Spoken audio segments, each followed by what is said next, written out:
Photoshop is a great tool, but it costs a lot. This is why here are the 6 best Photoshop alternatives. So let's get into it. Hands down, the most similar program is Photopea. It has most of the features we find in Photoshop.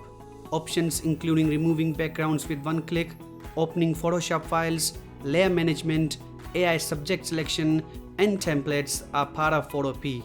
Plus, it's easier to use than Photoshop.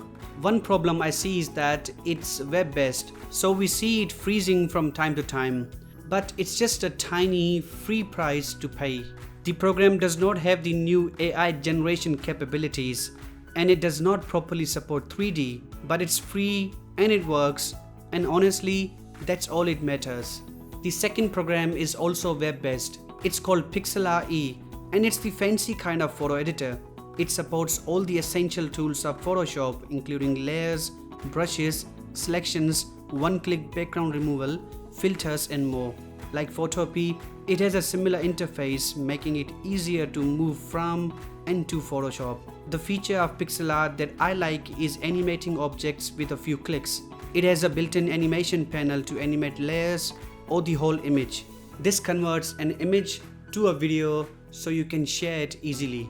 Let's move to Krita now. I'm a big fan of Krita because it's an open source, completely free program, putting users first. It's more for painting and animation, but it has most of the features we find in Photoshop.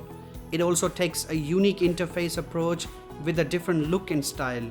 Also, I'm not gonna say that Krita is easy, because it's not. In fact, you will need a video tutorial to learn to use it. You will find layer management, brushes, pencils, selections, erasers, gradients, and more. The program has a mobile app with many similar features. Alright, for a long time, GIMP has been the most suitable Photoshop alternative. The problem is that its interface is outdated, making it more challenging than Photoshop.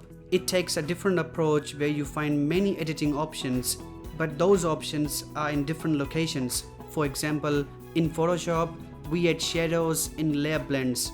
In GIMP, shadows are in the filters menu. From tool names to keyboard shortcuts, we find many differences. However, if you want a free Photoshop alternative, GIMP can do the same edits. Okay, we have Canva next. I know that Canva is not technically a photo editing tool, but if you want a program for thumbnails, you won't find a better program. I have Photoshop and I also have Canva Pro. This is because I use Canva for thumbnails as well. The power it has over Photoshop is that you can use free graphics, photos, and even videos. It also has over 200,000 free templates that give you edited photos right on your plate. All you have to do is make some quick adjustments and add your content, and you have a nice photo to share.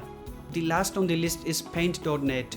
It's not as advanced as Photoshop, but it's free and it works. It has basic options such as selections, magic wand, bucket, crop, text, and brushes.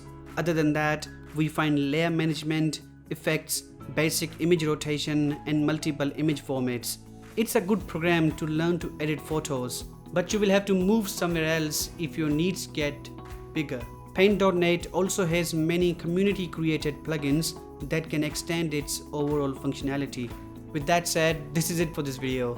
Thanks for watching. Please let me know what you think of those tools below, and take care.